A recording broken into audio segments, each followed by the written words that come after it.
Allez, salut à tous, salut YouTube, c'est Shuldop, j'espère que vous avez la forme car en tout cas ça va super. Aujourd'hui on se retrouve pour une toute nouvelle vidéo dans laquelle on va classer des personnages d'anime shonen classiques. Alors je prie que les gentils, même s'il y a quelques méchants dans le tas. Aujourd'hui on va classer ces personnages parce que vous êtes nombreux en fan d'anime à dire lui il est meilleur qu'un tel et tout. Et ben moi je vais vous faire ma petite liste personnelle, donc il y a 40 personnages shonen classiques. Alors, il n'y a pas tout le monde parce qu'il y en avait beaucoup trop, je pouvais pas prendre un truc de 140 persos et tout. Donc je l'ai fait 40. Donc il y a 40 persos de shonen classique. Et on est sur Tier Maker pour ceux qui se demandent pour classer ces personnages. J'espère que vous êtes prêts car c'est parti.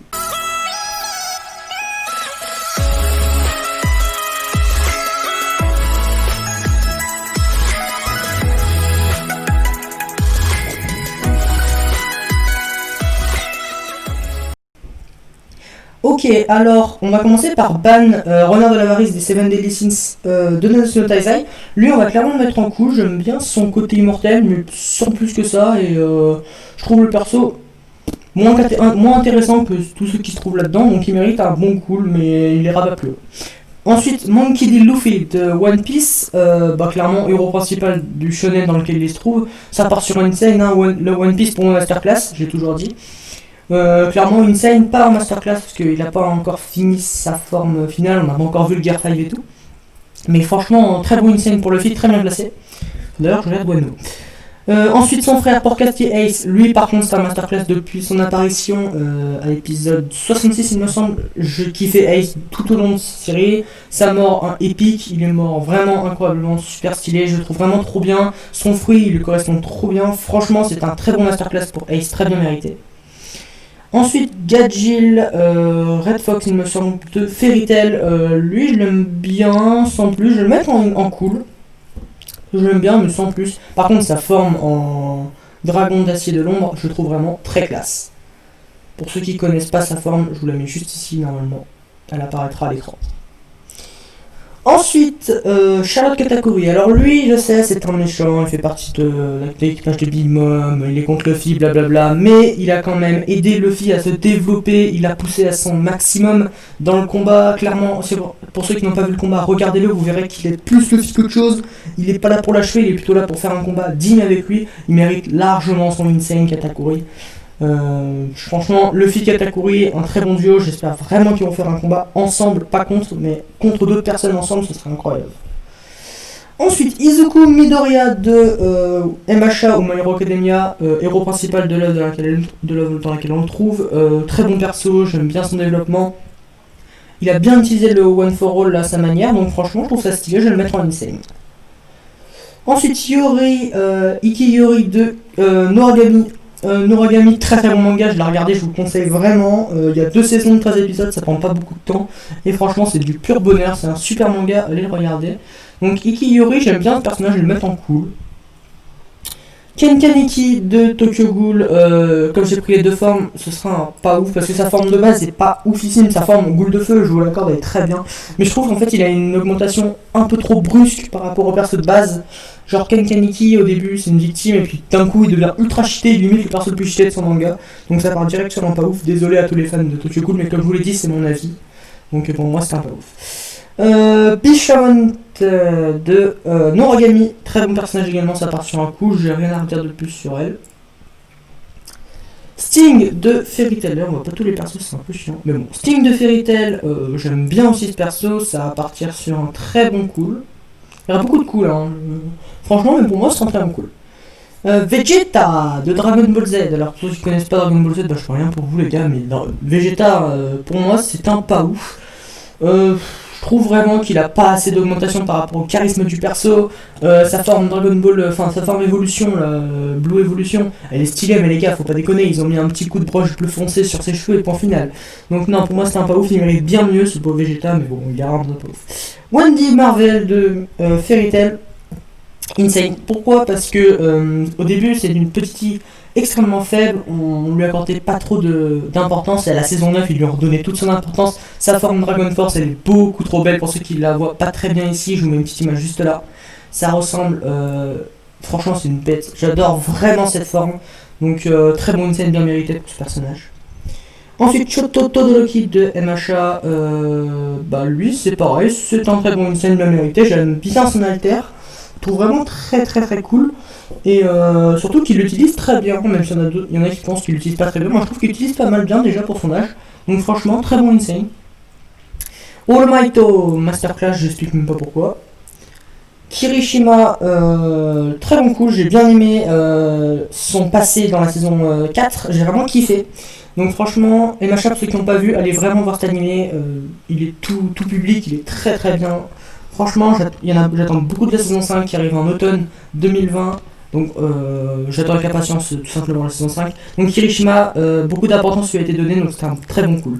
Comme je vous ai dit, il n'y a pas tout le monde, hein, du coup je peux pas tous les classer, mais j'ai fait ce que j'ai pu pour prendre les personnages que je préfère. Sabo, Masterclass, pourquoi? Parce que c'est mon personnage préféré de One Piece en tant que gentil, donc Sabo, Masterclass, j'ai même pas besoin d'expliquer pourquoi.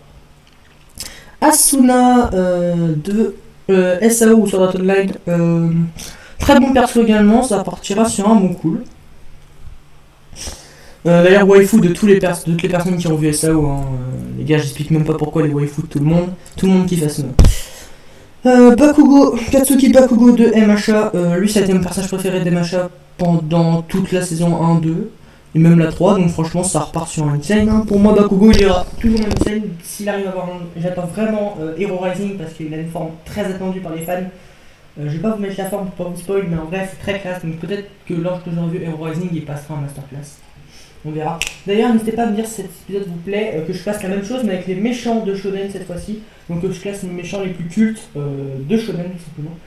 Dites-le moi dans les commentaires, je le ferai. Brook de One Piece, lui il me fait tellement marrer, ça part sur un cool. Le personnage en lui n'est pas ouf, mais comme il est vraiment marrant et qui fait tellement beaucoup de fans, et moi de même je partirais sur un cool mais il ira pas plus. Meliodas de Nanatsu no Taizai, c'est un insane, je trouve vraiment qu'il est trop classe. Il a tout pour être super stylé, héros principal de son shonen, même si c'est plutôt Elisabeth, mais dit héros principal de son shonen. J'adore toute l'histoire qui est autour de lui sur les démons, je trouve ça vraiment super stylé, donc Meliodas direct en insane. Kirito, la même, pareil, très bon personnage principal, je le trouve un petit peu trop cheaté pour un personnage principal, même si en fait c'est un gamin donc il a pas trop été cheaté, mais je le trouve très bien, donc on va le laisser en insane, très bon insane. Beerus, pas ouf, pareil, Beerus je le trouve très stylé, mais en fait, son côté un peu asservi par les Saiyans et son côté qui adore la bouffe, quoi. Il accorde tout par la bouffe, donc il suffit que tu lui amènes une pizza, le mec est aux anges, quoi. Donc on va le laisser en pas ouf, il ne méritera pas plus. Edward Elric de Full Metal Alchemist Brotherhood, parce que Full Metal Alchemist j'ai pas vu, mais Brotherhood j'ai vu. Alors il n'y a pas son frère Alphonse, mais j'ai mis Elric Edward parce que je le trouve vraiment super stylé. Et le fait qu'on fout de sa gueule le rend extrêmement bien. Donc je le trouve vraiment classe et en plus il est tellement fort, c'est incroyable, il a tellement de charisme donc ça part direct sur un coup. Escanor de Nanatsu no Taizai, lui je le trouve vraiment ultra arrogant. Ok c'est le lion, c'est le lion de l'arrogance, oui il me semble que c'est le lion de l'arrogance de Seven Deadly Sins, ok, mais là les gars, limite tout le monde est plus faible que lui. Je trouve ça vraiment beaucoup trop prétentieux de sa part, donc il ira en cool, même s'il y en a beaucoup qui le mettraient en insane, je pense notamment à Virgilius qui regardera peut-être cette vidéo. Désolé hein, d'ailleurs à tous les fans, mais je le dis encore, c'est mon avis, j'espère que vous le respectez. Kurapika de Hunter x Hunter, moi j'adore ce perso, franchement limite mon personnage préféré de Hunter x Hunter, un très bon insane bien placé pour Kurapika. L'access de Fairy Tail, j'adore vraiment aussi ce personnage là, mais le problème c'est qu'il a vraiment été mis sous-côté en fin saison 1, saison 3 on le retrouve pas trop. Saison 6 il a quand même un minimum brillé, mais après on le voit plus du tout, donc Luctus désolé mais c'est un pas ouf pour toi. Gohanado et SJ2, Masterclass je vais l'expliquer juste après. Quand je regardais Dragon Ball Z étant petit, j'étais à l'arc Cell, Dragon Ball Z, il y a Gohan, Ado et SJ2, et là les gars me dites pas qu'il est pas masterclass parce que il est beaucoup trop stylé, je vous mets l'image juste là, il est beaucoup trop stylé, juste rien à dire, peut-être la vidéo de sa transformation.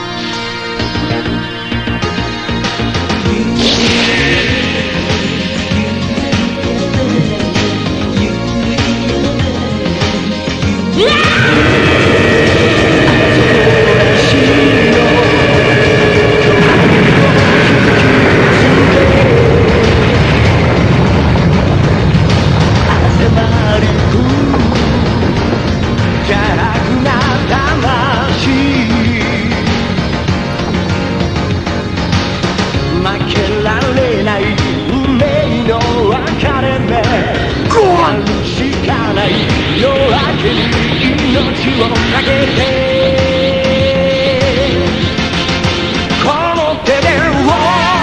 Mais franchement les gars, en fait c'était mon personnage préféré à l'arc Cell.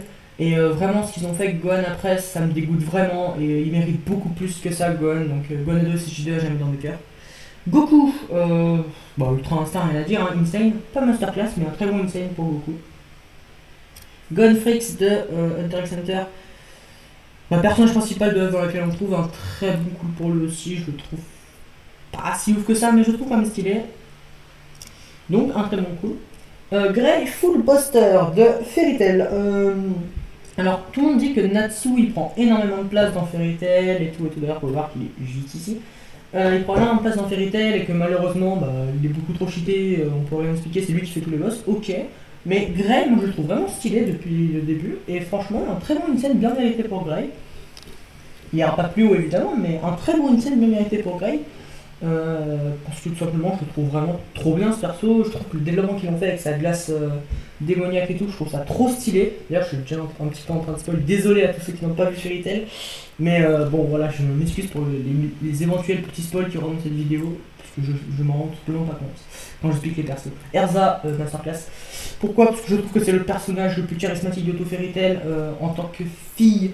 Dans les mangas, ils ont pas énormément d'importance, en tout cas dans ce que je connais avant. Genre Asuna, je connaissais pas avant, du coup je vais pas expliquer. Mais avant, les filles étaient pas trop importantes. Et là, Erza, les gars, ils ont mis le paquet, je la trouve vraiment super stylée. C'est une conquérante, tu sens qu'il faut pas déconner avec elle. Donc franchement, Erza, je mets direct en masterclass. En plus, les armures sont de plus en plus stylées, c'est trop bien. Arthur Pendragon. Alors cette image, je suis désolé. Là, c'est sûrement un énorme spoil que je vous mets avec cette image. Mais Arthur Pendragon. Vu que j'ai fini la saison 4, je vais le mettre en insane parce que ce qu'ils ont fait sur lui, il était sous-côté mais ce qu'ils ont fait sur lui après c'est incroyable. Donc Arthur Pendragon direct en insane. De toute façon vous pouvez voir depuis la saison 3 qu'il est extrêmement bien avant Arthur Pendragon. Mais là très très bon insane, d'ailleurs il est de Nanatsu no Taizai si tu connais ça. Shanks le roux, bon. Voilà. Est-ce que je dois dire pourquoi il est en masterclass depuis le premier épisode, il impose déjà le respect. Shanks pour moi, j'attends vraiment beaucoup de lui, je le trouve super stylé et il mérite vraiment d'être un Yonko pour ceux qui disent qu'il ne le mérite pas. Franchement, un boss du game Shanks, donc reste en masterclass mon frère. Yato, Yaboku ou Yatogami de Noragami, Noragami que j'ai vu il y a pas longtemps et je trouve vraiment ça trop stylé. J'ai vraiment kiffé le personnage de Yato et vu que j'ai pas trop. Enfin, en vrai, j'ai tout vu pour l'instant, j'attends vraiment la saison 3. Non, Masterclass. Yato Masterclass, je le trouve vraiment super stylé. Bon, par contre, sur les openings, il est ultra badass. Tu sens, il est sérieux. Et dans l'animé, il est con quoi. Mais je trouve que quand il est sérieux, il impose tellement de respect. Donc, Yato directement en Masterclass. Surtout l'histoire qu'il y a sur lui, je trouve ça trop stylé. Natsu Dragnir de Fairy Tail. Et là, vous allez me dire, Masterclass direct, c'est Natsu. Bref, pas besoin d'en parler. Il est en masterclass évidemment, c'est Natsu Dragnir. Mais il est pas en masterclass parce qu'il a tous les boss comme ça. Je trouve que l'histoire qu'ils lui ont donnée à la saison 9, alors oui, voilà, elle est incroyable. On connaît toute son origine et on sait pourquoi le mec est si cheaté. Et franchement, boss du game ce Natsu, il reste vraiment en masterclass. De toute façon, j'avais dans mon cœur Fairy Tail, premier manga que j'ai regardé avec Dragon Ball. Mais le manga qui m'a suivi dans toute mon enfance, ça part direct sur masterclass. La technologie, elle a rien à faire là, du coup, Bah écoute gros, t'es un insane, mais t'as rien à faire là quoi, t'es dans les méchants normalement. Bon bah du coup, Acnologia insane. Hein. Yukine de Noragami aussi, donc Seki pour ceux qui connaissent, Seki ou Shinki de Noragami, et là vous comprenez rien parce que vous n'avez pas vu Noragami, c'est normal. En gros le speech c'est des dieux qui peuvent transformer des âmes mortes, des fantômes en armes, et en gros les armes qu'il tient Yato c'est Yukine, voilà. Donc Yukine Shinki de Yato, ça part directement en insane, j'ai bien kiffé le perso, je le trouve vraiment stylé, donc franchement insane en plus je le trouve vraiment très très classe, son character design il est bien réussi. Il nous reste deux persos de Nanatsu no Taizai, donc King ou Harlequin de Nanatsu no Taizai, très bon coup bien mérité pour lui. Et enfin Gilto Sanda, ouais. Ah voilà. Pourquoi? Parce que je trouve franchement que Gilsander en saison 1 il a imposé le respect, et puis en saison après au fil des saisons il s'est dégradé et là tu sens vraiment c'est une poussière quoi le mec à côté des autres quoi. RIP Gilsander que j'ai toujours kiffé, et là comme on parle des persos que j'ai kiffé, il est obligé de sauver un top en moi. Voilà, donc voilà ma tier list des 40 persos de shonen en héros. Voilà, donc voilà les 40 persos, comment je les ai classés moi. N'hésitez pas à me dire en commentaire ce que vous en pensez. Il y aura peut-être un épisode 2 selon les retours sur celui-là avec les méchants de shonen. N'hésitez pas à me dire dans les commentaires des suggestions pour les persos que vous voulez que je classe. J'ai vraiment envie de faire cette vidéo pour faire trembler un peu les fangames d'anime, parce que je trouve qu'on compare beaucoup trop les persos et moi je me suis dit on va les classer. Voilà, donc j'espère que cette petite vidéo vous aura plu. C'était Sheldon et ciao.